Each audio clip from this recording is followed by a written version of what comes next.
ସୁଦୂରରୁ ସଦର ଅପହଞ୍ଚ ଅଞ୍ଚଳର ସ୍ୱର ଉତ୍ସବ ମହୋତ୍ସବ ସଭା ସମିତି ସମାରୋହ ପ୍ରଗତି ଦୁର୍ଗତି ଏବଂ ସଂଗତିର ଅଭିବ୍ୟକ୍ତିକୁ ନେଇ ଆଞ୍ଚଳିକ ସମ୍ବାଦ ବିଭାଗ ପକ୍ଷରୁ ପ୍ରସ୍ତୁତ କରୁଛୁ ଜିଲ୍ଲା ହାଲଚାଲ।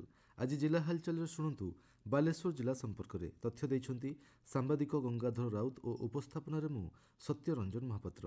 ସଡ଼କ ଦୁର୍ଘଟଣା ଏଡ଼ାଇବା ପାଇଁ ଜିଲ୍ଲା ପ୍ରଶାସନ ପକ୍ଷରୁ ରାସ୍ତା କଡ଼ରେ ଦୀର୍ଘ ସମୟ ଧରି ରଖାଯାଉଥିବା ଗାଡ଼ିଗୁଡ଼ିକ ଉପରେ ଚଢ଼ାଉ ଜାରି ରହିଛି। ଜିଲ୍ଲାପାଳ ସୂର୍ଯ୍ୟବଂଶୀ ମୟୂର ବିକାଶଙ୍କ ନିର୍ଦ୍ଦେଶକ୍ରମେ ବାଲେଶ୍ୱର ଆଞ୍ଚଳିକ ପରିବହନ କର୍ତ୍ତୃପକ୍ଷ ରେମୁଣା ଗୋଲେଇ ନିକଟସ୍ଥ ଜାତୀୟ ରାଜପଥ ଉଭୟ ପାର୍ଶ୍ୱରେ ଅନଧିକୃତ ଭାବେ ପାର୍କ କରାଯାଇଥିବା ଯାନବାହନଗୁଡ଼ିକୁ ତୁରନ୍ତ ହଟାଇବାକୁ ଗାଡ଼ି ମାଲିକମାନଙ୍କୁ ନିର୍ଦ୍ଦେଶ ଦିଆଯାଇଥିଲା। ଅନଧିକୃତ ଭାବେ ପାର୍କିଂ କରାଯାଇଥିବା 8ଟି ଯାନବାହନ ହଟାଇ ଗଣେଶ୍ୱରପୁର ବସ୍ଷ୍ଟାଣ୍ଡକୁ ସ୍ଥାନାନ୍ତରିତ କରାଯାଇଥିଲା। କାର୍ଯ୍ୟାନୁଷ୍ଠାନ ସମୟରେ ଆର୍ଟିଓ ଶ୍ୟାମଳେନ୍ଦୁ ରାଉତଙ୍କ ସମେତ ବିଭାଗୀୟ ଅଧିକାରୀ ଓ ପୋଲିସ ଉପସ୍ଥିତ ଥିଲେ।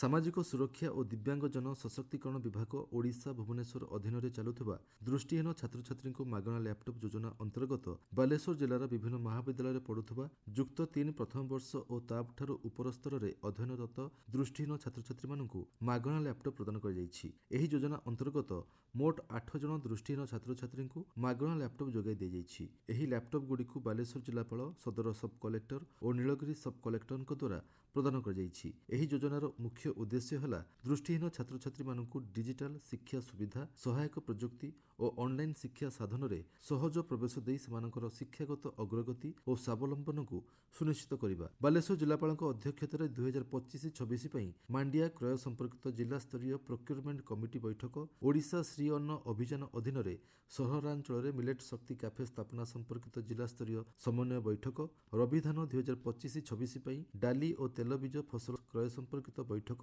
ଏବଂ ରବି 2025-26 ପାଇଁ ଜିଲ୍ଲା କୃଷି ରଣନୀତି କମିଟି ବୈଠକ ଅନୁଷ୍ଠିତ ହୋଇଯାଇଛି।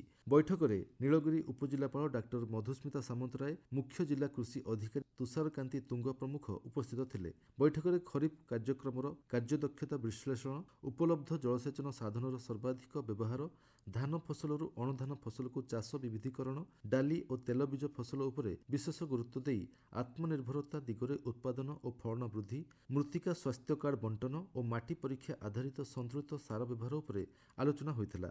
ଓଡ଼ିଶା ଶ୍ରୀ ଅନ୍ନ ଅଭିଯାନ ଅଧୀନରେ ଖୋଲାଯିବା ସମସ୍ତ ଷ୍ଟୋରକୁ ମିଲେଟ୍ ଶକ୍ତି କ୍ୟାଫେ ଭାବରେ ମିଶନ ଶକ୍ତି ସହାୟତା ପ୍ରାପ୍ତ ମହିଳା ସ୍ୱୟଂ ସହାୟକ ଗୋଷ୍ଠୀମାନଙ୍କ ଦ୍ୱାରା ପରିଚାଳିତ କରାଯିବା ଉପରେ ଗୁରୁତ୍ୱ ଦିଆଯାଇଥିଲା।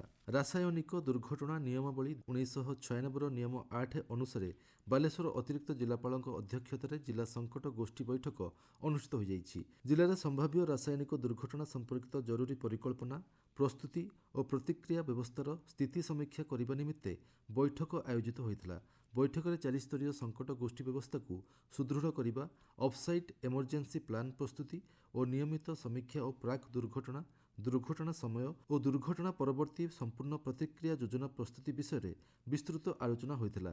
ରାସାୟନିକ ଦୁର୍ଘଟଣାରୁ ସୃଷ୍ଟ ବିପଦକୁ କମାଇବା ପାଇଁ ସମନ୍ୱିତ ପ୍ରସ୍ତୁତି, କାର୍ଯ୍ୟକାରୀ ଅନ୍ତର୍ବିଭାଗୀୟ ସହଯୋଗ ଓ ନିୟମିତ ମକ୍ଡ୍ରିଲ ଉପରେ ଗୁରୁତ୍ୱ ଦିଆଯାଇଥିଲା। ଜିଲ୍ଲାରେ ଥିବା ସମ୍ଭାବ୍ୟ ଔଦ୍ୟୋଗିକ ବିପଦ ଓ ପ୍ରମୁଖ ଶିଳ୍ପଗୁଡ଼ିକର ଅନସାଇଟ୍ ଏମର୍ଜେନ୍ସି ପ୍ଲାନ୍ ବିଷୟରେ ମଧ୍ୟ ସମୀକ୍ଷା କରାଯାଇଥିଲା। ଅତିରିକ୍ତ ଜିଲ୍ଲାପାଳ ରାସାୟନିକ ଜରୁରୀ ପରିସ୍ଥିତି ସମୟରେ ଶୀଘ୍ର ଓ କାର୍ଯ୍ୟକାରୀ ପ୍ରତିକ୍ରିୟା ନିଶ୍ଚିତ କରିବା ପାଇଁ ଆଇନଗତ ସୁରକ୍ଷା ନିୟମାବଳୀର କଠୋର ପାଳନ, ଏମର୍ଜେନ୍ସି ପ୍ଲାନ୍ର ନିୟମିତ ସମୀକ୍ଷା ଓ ଜିଲ୍ଲା ପ୍ରଶାସନ, ଶିଳ୍ପ ଏବଂ ଜରୁରୀ ସେବାଗୁଡ଼ିକ ମଧ୍ୟରେ ଘନିଷ୍ଠ ସମନ୍ୱୟ ଉପରେ ଗୁରୁତ୍ୱ ଆରୋପ କରିଥିଲେ। ବୈଠକରେ ବିଭିନ୍ନ ଲାଇନ୍ ବିଭାଗ, ଜରୁରୀ ସେବା ସଂସ୍ଥା ଓ ସମ୍ପୃକ୍ତ ଶିଳ୍ପଗୁଡ଼ିକର ପ୍ରତିନିଧିମାନେ ଉପସ୍ଥିତ ଥିଲେ। ବାଲେଶ୍ୱରଠାରେ ବେଟି ବଚାଓ ବେଟି ପଢ଼ାଓ କାର୍ଯ୍ୟକ୍ରମ ଅଧୀନରେ ଅନଲାଇନ୍ ସୁରକ୍ଷା ଓ ସାଇବର ଅପରାଧ ସମ୍ବନ୍ଧୀୟ ସଚେତନତା ଉଦ୍ଦେଶ୍ୟରେ ଏକ କର୍ମଶାଳା ଜିଲ୍ଲା ଅଡିଟୋରିୟମ୍ କକ୍ଷରେ ଅନୁଷ୍ଠିତ ହୋଇଯାଇଛି। କର୍ମଶାଳାରେ ଜିଲ୍ଲା ସମାଜ ମଙ୍ଗଳ ଅଧିକାରୀ ଜ୍ୟୋତ୍ସ୍ନା ମହାନ୍ତି ଅଧ୍ୟକ୍ଷତା କରିଥିଲେ। ଆଗାମୀ ଦିନରେ ସାଇବର ଅପରାଧର ଶିକାର ନ ହେବା ପାଇଁ ସଚେତନ ରହିବାକୁ ବକ୍ତାମାନେ ଆହ୍ୱାନ ଜଣାଇଥିଲେ। କର୍ମଶାଳାରେ ଜିଲ୍ଲାର ବିଭିନ୍ନ ଶିଶୁ ବିକାଶ ପ୍ରକଳ୍ପର ଅଧିକାରୀ, ଜିଲ୍ଲା ହବ୍ କର୍ମକର୍ତ୍ତା, ଅଙ୍ଗନବାଡ଼ି କର୍ମୀ, ଆଶାକର୍ମୀ ଓ ସ୍ୱୟଂ ସହାୟିକା ଗୋଷ୍ଠୀର ସଦସ୍ୟମାନେ ଯୋଗ ଦେଇଥିଲେ। ବାଲେଶ୍ୱର ଫକୀର ମୋହନ ସ୍ୱୟଂଚାଳିତ ମହାବିଦ୍ୟାଳୟ ପରିସରରେ ବିକଶିତ ଭାରତ ଯୁବ ନେତୃତ୍ୱ ସଂଳାପ 2026 ଯୁବୋତ୍ସବ ଅନୁଷ୍ଠିତ ହୋଇଯାଇଛି। ଏହି ଯୁବୋତ୍ସବ କ୍ରୀଡ଼ା ଓ ଯୁବ ସେବା ବିଭାଗ, ଓଡ଼ିଶା ସରକାର ଏବଂ ବାଲେଶ୍ୱର ଜିଲ୍ଲା ପ୍ରଶାସନର ମିଳିତ ସହଯୋଗରେ ଅନୁଷ୍ଠିତ ହୋଇଥିଲା। 15ରୁ 29 ବର୍ଷ ମଧ୍ୟରେ ସର୍ବମୋଟ 600 ଜଣ ପ୍ରତିଯୋଗୀ ଅଂଶଗ୍ରହଣ କରିଥିଲେ। ଜିଲ୍ଲା ହାଲଚାଲ ଆଜି ପାଇଁ ଏତିକି। ଆସନ୍ତାକାଲି ଜିଲ୍ଲା ହାଲଚାଲରେ ଶୁଣିବେ ବରଗଡ଼ ଜିଲ୍ଲା ସମ୍ପର୍କରେ।